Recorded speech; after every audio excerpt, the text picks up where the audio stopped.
Nordgreen is a new Scandinavian microbrand from Denmark. Their watches are conceived by a renowned designer, they have an awesome giving back program, and they're all about the environment. The Pioneer is Nordgreen's latest model, in which they tried to combine minimalism and chronograph features. In my opinion, the Pioneer looks amazing, but is it worth $240? Let's find out. As always, we'll kick off the video by looking at the measurements of the watch. So as you can see here, the case is 42 millimeters wide with a 46.5 lug-to-lug length. The lug width comes in at 20 millimeters, while the thickness is 11.9 millimeters. When I first ordered the watch, I was a bit worried about the 42 millimeter case because I have very small 6¼ inch wrists, so I usually try to stay below the 40 millimeter mark for any of my watches. But I decided to order it anyway, and I was very pleased to notice that the lugs are so short. As I've said earlier, the lug-to-lug length is only 46.5 millimeter length, so it's shorter than, let's say, an Orient Mako 2 or a Seiko SKX, anything like that. So even though it has a big case, as you can see, it takes quite a lot of real estate on my wrist. The lugs are so short that it will look good even if you have small wrists like me. I even think maybe someone with 6-inch wrists could pull this one off, because as you can see, there's a bit of clearance here between my wrists and the lugs. So even if it has a large case diameter, it still wears really small, which I was very happy with. Now, as we start to take a look at the specifications of the Nordgreen Pioneer, the first thing you're going to notice is the domed sapphire crystal, because obviously you can see that it reflects a lot of light. It will also reflect my camera setup, so you're definitely going to notice that. But as you might know, pretty much every sapphire crystal is quite reflective, and then when you have a domed sapphire crystal, then it's just it becomes a total light show. So very reflective crystal. Nordgreen tried to kind of diminish this reflection by applying anti-reflective coating both on the outside and on the inside of the crystal, which kind of helps a bit. What I mean is that I've never had any problem reading the dial under the sun, but if I try to take pictures or a video like I'm doing right now, it can get pretty hard because it is so reflective. But as I said, no problem reading the time, so I kind of like the fact that it's so shiny. So that does it for the crystal. The next thing I want to talk about is the Miyota 6S21 quartz caliber that powers this watch. So as you can see, it is a chronograph movement, and if you're familiar with Miyota, they make pretty awesome calibers that are both reliable and pretty accurate. This is as accurate as any other quartz movement, so about plus or minus 15 seconds per month. And it also has this very cool stopwatch function. So you might have noticed that the seconds hand doesn't move. This is because it isn't used for the regular clock, it's used for the stopwatch. So if I press the clicker button here, which has a very nice premium feel to it, it will start the stopwatch. So as you can see, my seconds hand will start running because it counts the seconds for my stopwatch. And then the left subdial here is the minutes counter for the stopwatch. So 60-minute stopwatch, pretty useful. I'm always using it, let's say, to calculate my lunchtime at work or things like that.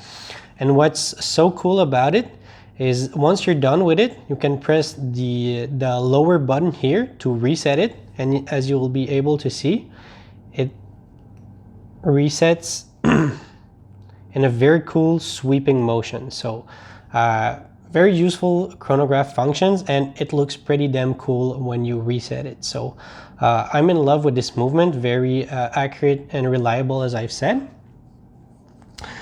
And then the right sub dial here is used for the normal seconds. So as you can see, it keeps on running even though the stopwatch is done. So pretty cool looking layout. It's original, so I've never had any watch like this, so I'm pretty happy with it. I want to talk about the water resistance a bit too, because as you can see here behind the case, they say that this is a 5 ATM water resistant watch, which would usually mean that you can take this one for a swim. But when I've read the instructions booklet, it was written 30 meters of water resistance. So I was kind of confused, but after looking into it, no matter where you look at, they say do not go for a swim with this watch. So you shouldn't trust too much the 5 ATM mentioned on the case back, because this is not a watch for a swim. I'm perfectly fine with it because I think it's not a diver watch at all, and it kind of has a pilot watch look, in my opinion, which usually never have that great of water resistance. And some of you guys might ask, does the Nordgreen Pioneer have any lume? The answer is no. There is no lume anywhere on the dial. Once again, I'm fine with it because this is a pilot watch more than anything, and there is very rarely lume on pilot watches. So I'm pretty happy with it, even if it has no lume. I think the Pioneer really embodies the essence of minimalism, and even though you get 2 subdials and a date display, they managed to create a very clutter-free, clean-looking dial. And I think what makes it so clean is the beveling here of the subdials and the date display. Kind of make them fit seamlessly into the dial. So very good looking subdials and then date display. And also, as you can see here, it kind of has a matte grainy finish, which I like a lot also. Now the indices are also pretty simple but quite elegant. So you can see the hours and minutes hand is a simple button indices with a stainless steel and a small black line in the middle.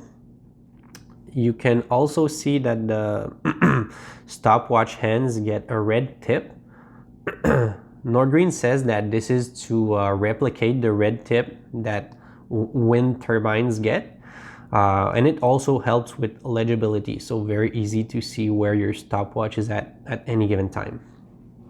And the indices are a great talking point of the Pioneer because as you can see, the hour marks are kind of ovals applied indices, so a lot of people will poke fun at it, saying like it's 0 o'clock no matter where you look at. So this is not a big deal to me. I think these are very original, so I like them a lot. And then every other indice on the dial is a white line, so very simple, very clean looking, painted white lines everywhere. The case I got, when you buy this watch, you have to choose between 3 cases. So you get a normal silver one, I think there's a rose gold case, and then finally there's this one, which is the gun middle grade case.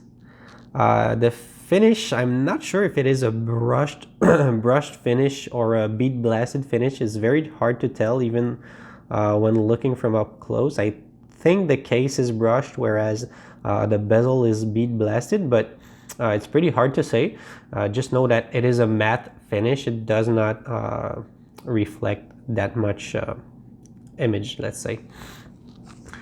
As you flip the watch over, you can see here you get a fully polished case back. It's very mirror-like with Pioneer kind of yin and yang logo, if you will. It's kind of a remaster of the yin and yang logo with the leaves to show Nordgreen's connection with nature. And finally, the strap I chose, because there were a lot of straps to choose from when getting this watch. I finally ended up with the olive green nylon strap because I needed something that would go with most of my outfits. Now, of course, this is not a dress watch at all, but when I'm wearing something casual, it will go along with pretty much anything I wear. So very cool looking. And I think with the black dial and gray gunmetal gray case, it gives off a very strong pilot watch vibe, which I completely fell in love with because I didn't have any pilot watch in my collection yet. So I'm very happy with how this turned out. And it's a very comfortable strap, so not itchy or anything. It's very comfortable. I can wear it throughout the day and it will be it'll be very comfortable. To conclude this video, I just want to say that in my opinion, the Nordgreen Pioneer is an awesome watch, but you will have to pay a premium price because you do get styling conceived by a renowned designer, as I said earlier, Jacob Wagner, which did Bang & Olufsen, a lot of Scandinavian brands with minimalist styling. Jacob Wagner is behind, so you have to pay for that. And then it is also a very unique / rare timepiece. I've never seen anybody else with it in real life, so there's a premium for that too. And finally, by getting this watch, you know that you're buying from a socially responsible company. As I said, they have a giving back program in which they'll give money to one of the 3 charities of your choice.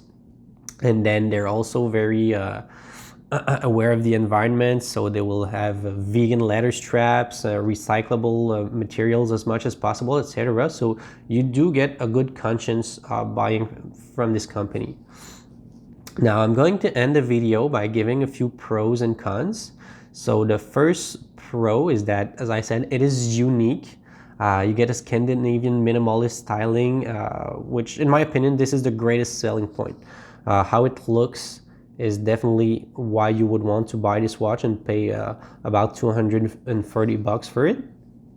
The second pro is the useful stopwatch function. I use it a lot. It looks great when you reset it, so this is awesome.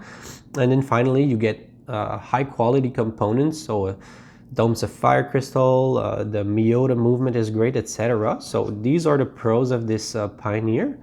Then the cons, the first one is the slight misalignments. I don't know if you'll be able to pick it up on camera, but the the indices and hour marks are kind of a bit misaligned. This is nothing too big, but if you're very OCD about these kind of thing, you will definitely notice it. No big deal to me, but as you can see here, there are small misalignments between the indices and hands. The second con is the reflective dial. This is not that much Nordgreen's fault because they applied AR coating, but any domed sapphire crystal will be extremely reflective. And the last con, if you can call it that, is the high price. So of course you could get the same specs on a different watch for a much cheaper price, but as I said, what you're paying for is mostly the design and then the fact that you're buying from a good company that gives back, and it's good for the environment. So that pretty much does it for today's video. I'm going to place a link below for my article. I've written a full article where I review this watch, and I'll also place a code which is Romeo 15. So if you want to buy this watch, just go on Nordgreen's website and then choose the watch you want, enter Romeo 15, and you'll get 15% off this watch. So that does it for today. Thanks for watching and see you next video.